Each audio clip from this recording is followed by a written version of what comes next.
हरे कृष्णा। कार्तिक मास महात्म्य कथा पंचमो अध्याय। प्रभु मुझे सहारा है तेरा, जग के पालनहारा।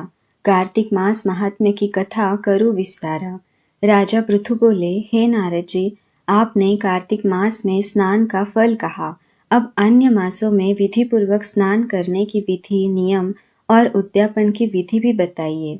देव ऋषि नारद ने कहा, हे राजन, आप भगवान विष्णु के अंश से उत्पन्न हुए हैं, अतः यह बात आपको ज्ञात ही है, फिर भी आपको यथाचित विधान बताता हूँ। अश्विन मास में शुक्ल पक्ष की एकादशी से कार्तिक के व्रत करने चाहिए। ब्रह्म मुहूर्त में उठकर जल का पात्र लेकर गांव से बाहर पूर्व अथवा उत्तर दिशा में जाना चाहिए। उसके बाद जो मनुष्य मुख शुद्धि नहीं करता, उसे किसी भी मंत्र का फल प्राप्त नहीं होता है। अतः दांत और जीभ को पूर्ण रूप से शुद्ध करना चाहिए और निम्नलिखित मंत्र का उच्चारण करते हुए दातून तोड़नी चाहिए।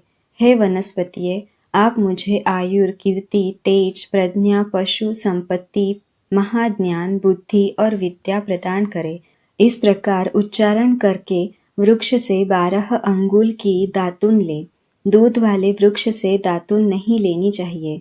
इसी प्रकार कपास, कांटेदार वृक्ष तथा जले हुए वृक्ष से भी दातून लेना मना है, जिससे उत्तम गंध आती हो और जिसकी टहली कोमल हो, ऐसे ही वृक्ष से दंत धावन ग्रहण करना चाहिए।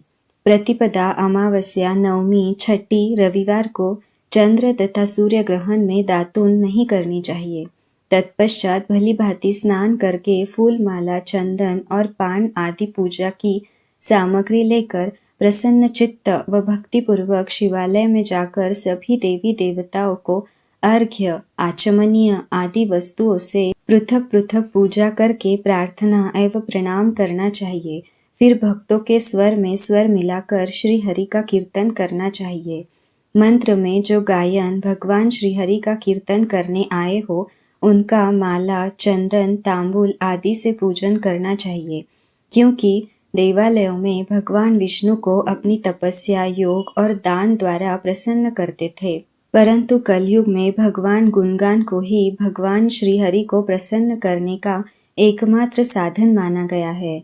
नारद जी राजा पृथु से बोले, हे राजन, एक बार मैंने भगवान से पूछा कि हे प्रभु, आप सबसे अधिक कहाँ निवास करते हैं? इसका उत्तर देते हुए भगवान ने कहा, हे नारद, मैं वैकुंठ या योगियों के हृदय में ही निवास नहीं करता, अपितु जहाँ मेरे भक्त मेरा कीर्तन करते हैं, मैं वहाँ अवश्य निवास करता हूँ। जो मनुष्य चंदन माला आदि से मेरे भक्तों का पूजन करते हैं, उनसे मेरी ऐसी प्रीति होती है जैसी कि मेरे पूजन से भी नहीं हो सकती। नारद जी ने फिर कहा, शिरीष, धतूरा, गिरजा, चमेली, केसर, कंधार और कटहल के फूलों व चावलों से भगवान विष्णु की पूजा नहीं करनी चाहिए। अड़हल, कंद, गिरीश, जुहू, मालती और केवड़ा के पुष्प से भगवान शंकर की पूजा नहीं करनी चाहिए।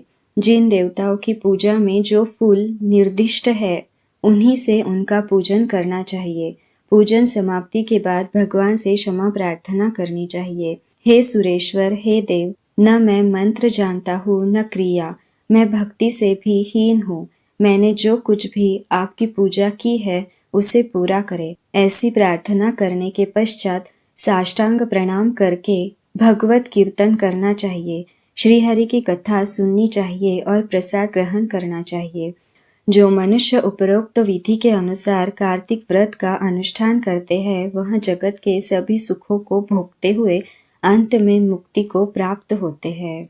इति श्री पद्म पुराणे कार्तिक मासं पंचमो अध्याय। श्री कृष्ण चरणार्पणं वस्तु।